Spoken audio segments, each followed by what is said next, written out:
Hi, and welcome to episode 9, where I'll be bringing you some trauma-informed wisdom that you can use in practically every context of your life, from your relationship with money to your love relationships, and of course, to your business expansion process.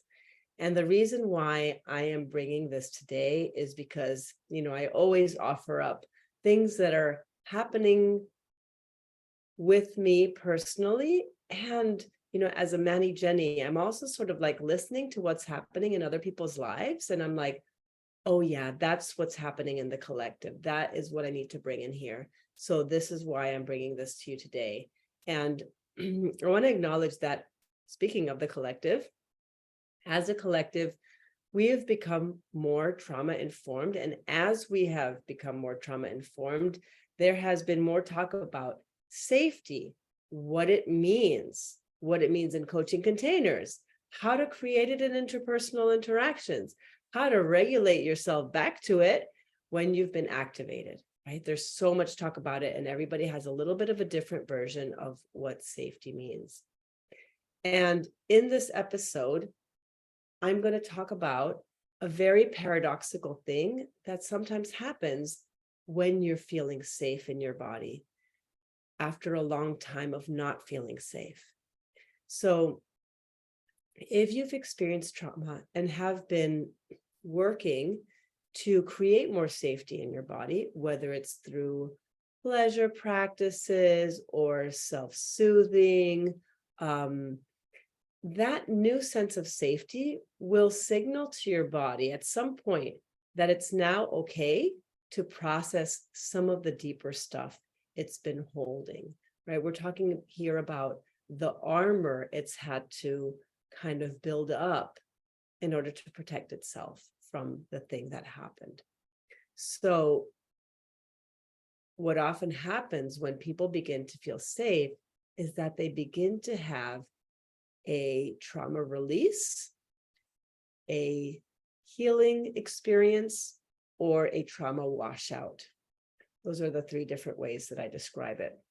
And I call it these different things because some traumas are like some trauma healing experiences are experienced like a flood is washing out of your system, right? It's just kind of like a vomiting up.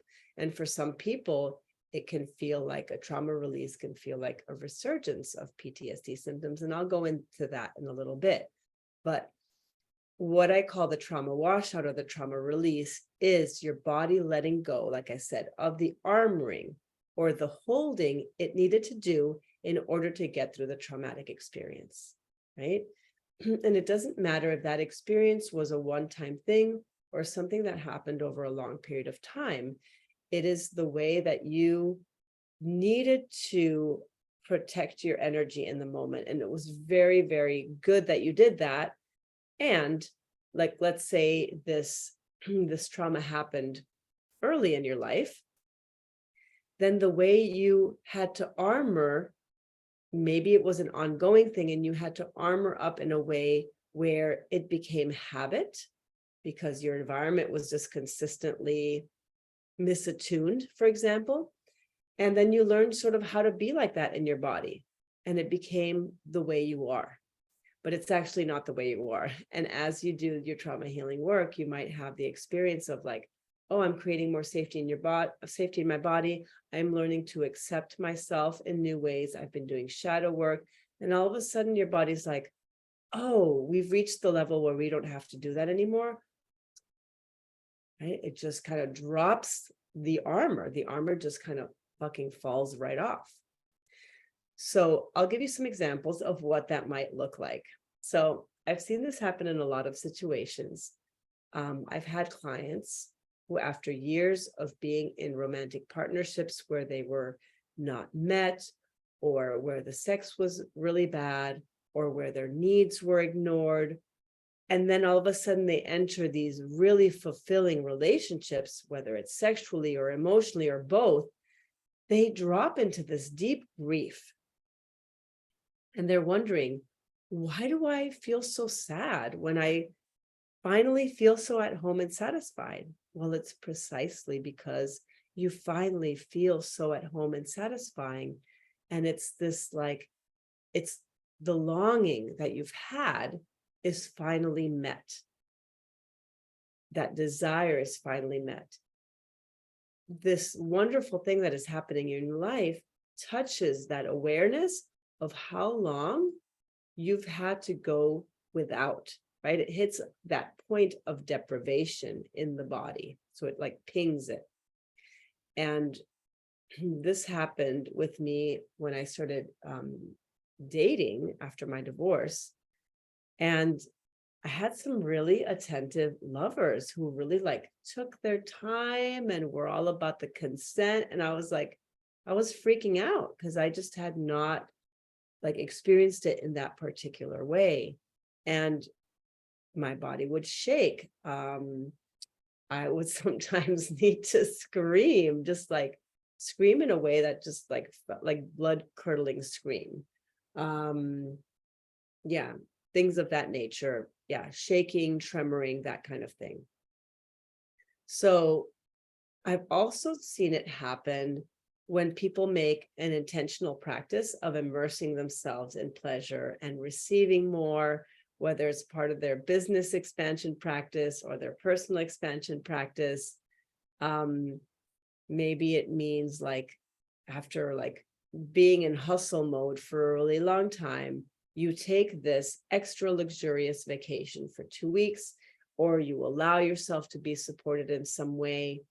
And you start to notice that like your brain starts to like, after like 5 days of deep beach rest and like receiving cocktails and things like that, and enjoyment, you start to hit that upper limit, right? Or your body starts to feel like, I can't do this anymore. This is not safe, right? And it starts to have some trauma reactions. And as your body settles, you might have nightmares or things of that nature come up. So one thing another story that I wanted to share is that in my 4-year certification training, we used to do this intervention, and unfortunately I never got to experience it, which is like my one regret. But when people felt like they needed to feel supported, we would actually like lift them off the ground. It was like a cohort of 20 people. We would all be surrounding this person, holding them in our arms, and we would be like right up close to them. We'd have our chests, their legs, or their torso or their head in our chest, and we would be like holding them, holding their head, holding their arm, their hips or their legs, their feet, and rocking them from side to side. And so they would experience this really big release where they would just kind of like, their whole body would just kind of like drop that defense or that protection of like, yeah, I can do it alone. I don't need anybody. And boom, they would just kind of like just burst into tears. And it was just like, it would just shake them. They would just start to tremor and shake and release that pattern or that belief, right? That experience of like, well, I've always had to do it alone. So like, what's the big deal? And finally, they receive in that place, it pings that place of longing, of their deepest desire, right? And they have a tearful release. So I've also seen this happen where, let's say, a threat is removed. It can be a situation where you have been like really in a strapped financial situation for a really long period of time. And all of a sudden that threat is removed.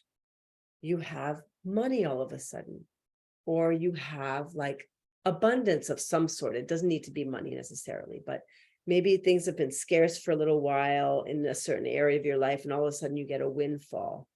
And it's like, oh my God, your body, the stress it was holding around finances, let's say, around having to like watch every penny, like you don't have to do that anymore. It's like, right? The relief leads to a release, right? So release relief leads to a release. So again, I want to say, if you've been doing your own healing work for a while and you increase your pleasure intake consistently over a long period of time, your body will eventually down regulate to a deeper level of safety, and thereby feel safer to process the material it no longer wants to hold on to. And when the threat is removed, whether the threat is a person or a situation, there's this internal sense of confusion before the body can like land in that safety. And when it does, right, the body's first is like, oh, is this safe? And once it recognizes that it is, boom, then the feelings start to come. And you can think like, well, what is happening? Why, if the threat is removed, I'm having this reaction, right? Our brains want to understand it intellectually. And so what I'm telling you from a body-based perspective is that your body is letting it go, is finally returning to a healthier homeostasis, is returning to safety, is integrating the experience, right? Because when you're in hyperarousal, your body can't process the information. It processes to a certain point, and there's kind of a wall. And when you land in that safety, that valve opens or the wall comes down, and there it can all happen, right? So I'm going to share that I recently lost my ex-husband and father of my children to suicide. It wasn't a surprise that it happened, given how in pain he was, and I could feel that, but the timing of it was. And if you've been hanging out with me over the last several years, and especially if you know me personally, you know that all of the alchemy I offer has been through my experience of being married to him, co-parenting with him, with somebody who has persistent and untreated mental illness. And it's been the most, up to my life right now, it's been the most challenging ego and integrity work I've had to do, specifically having to work with my own reactivity and desire to like fucking go in for the kill when I'm being threatened, or having to deal with obstruction and sabotage and just kind of thwarting energy. And I've been just kind of like feeling that rage in me, like, get out of my way, you're messing with my freedom, kind of like, and freedom is so important to me that anything getting in the way of that has been like, ugh, right?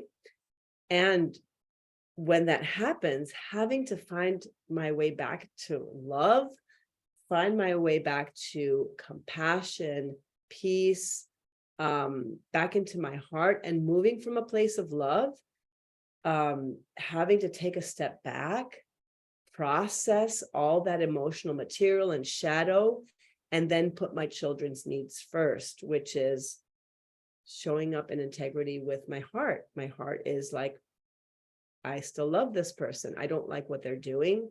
And maybe I don't like them, but I do love them. And I love them as the father of my children. And there's so much I have to say about it. And it's something that I feel like I'm writing a piece that I'm going to be sharing in the next couple of months. But for this podcast episode, I'm going to keep it short and straight to the point. In order to survive and even thrive in that co-parenting relationship, I had to capacitate myself and protect my energy in very specific ways. I had to pull from these very primal animal parts of my being. I had to summon my inner bitch, which is why, like, I so love the word bitch, and I've so reclaimed it, because that fucking bitch saved me. My inner bitch saved me. And I had to pull her to protect me, like a healthy protection, not a defensive protection, because my killer is my defensive protector. I will fucking take you down, right? Like, if you mess with me, I will hurt you, right? That is my defensive protection. But my inner bitch was a healthy protection. Like, no, I'm going to stand in my truth. I'm here to protect you, but I'm also like loving and open. So like I said, he passed away recently and suddenly, and my body, I just went through 2 weeks of washout. trauma washout. And like I said, they can look lots of different ways for different people, depending on your body and how open you are, and maybe your experience with somatics.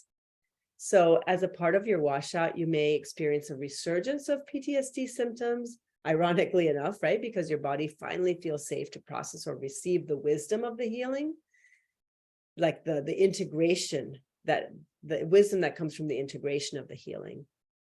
It can come in the form of nightmares, right? Where you all of a sudden have like the space in the psychic realm to kind of process it, in the subconscious realm.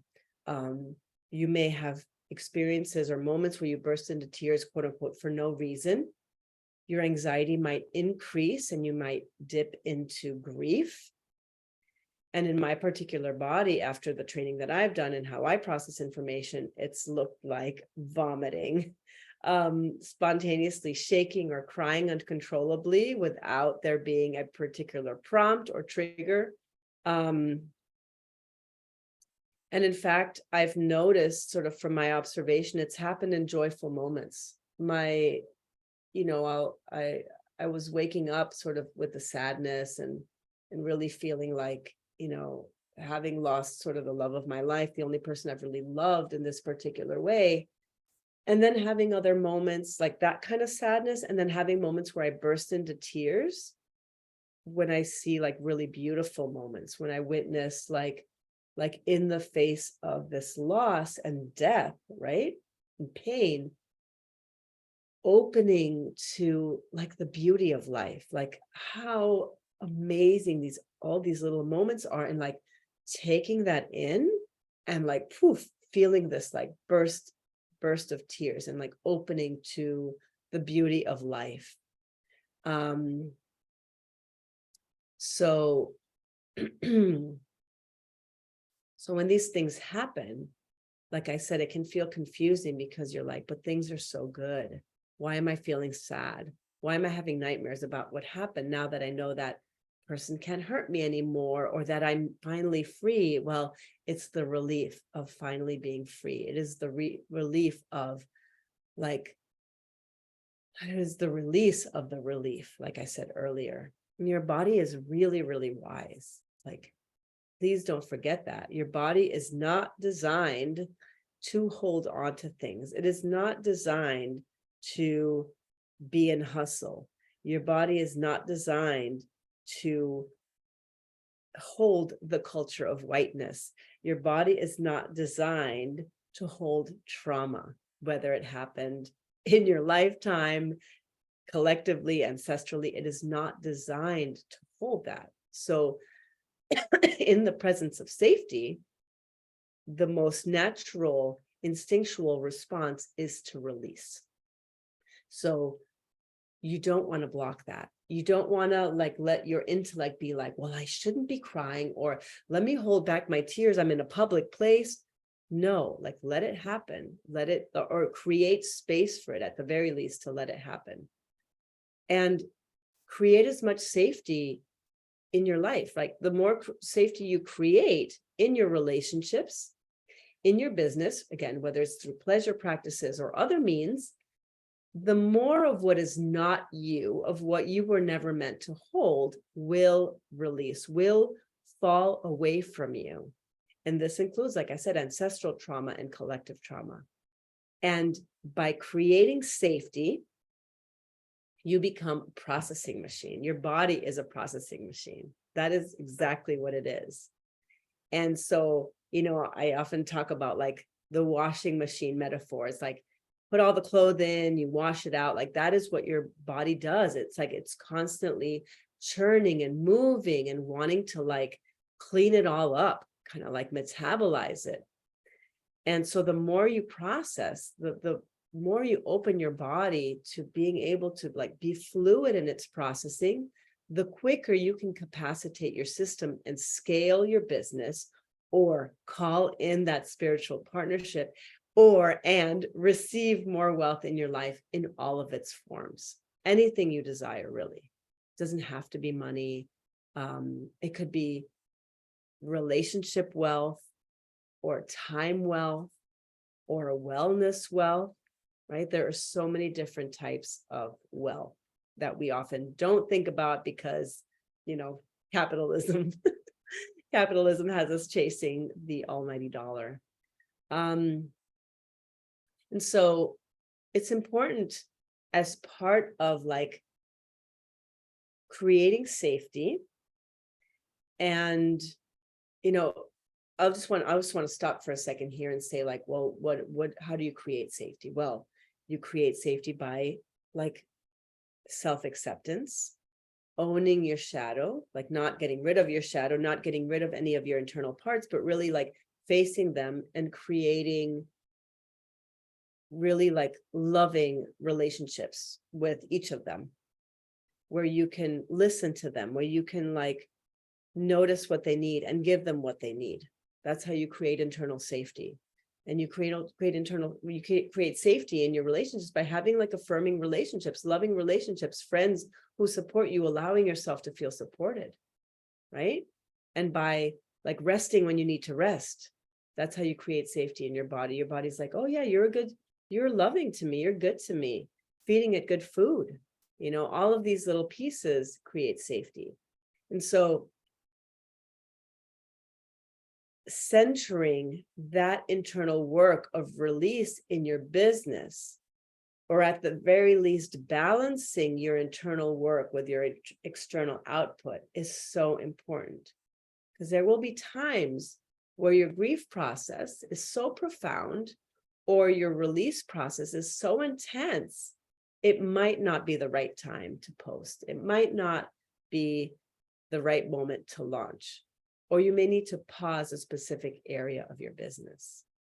And when I talk about centering the internal work and centering your human in your business, that's exactly what I talk about, like prioritizing this emotional work, this identity work, the nervous system capacitation, because that is what facilitates everything. When we talk about manifestation, it really is about capacitation. Manifestation is about capacitation. So you want to be prioritizing nervous system work, regardless of whether you're directing your energy towards a love partnership or work or your money healing. Nervous system capacitation is that central piece, right? It is like the central focus. And like I've shared before, like the 5 pillars are around identity healing, which is the shadow work. It is boundaries. It is about the emotional fluency pieces, right? Like the mindset. All of these pieces work together. The pleasure, they work together to create a stretchier, more flexible nervous system that can then like hold all of these experiences, right? The things that have really been shitty in your life, and integrate them so that you can, right, like integrate them in your being and sort of like then bring that out into your expression, into your life's work, or into your relationships in ways that feel really good and solid to you. All right. I hope this was helpful. I am so glad to be able to share this with you. And I will see you on the next episode.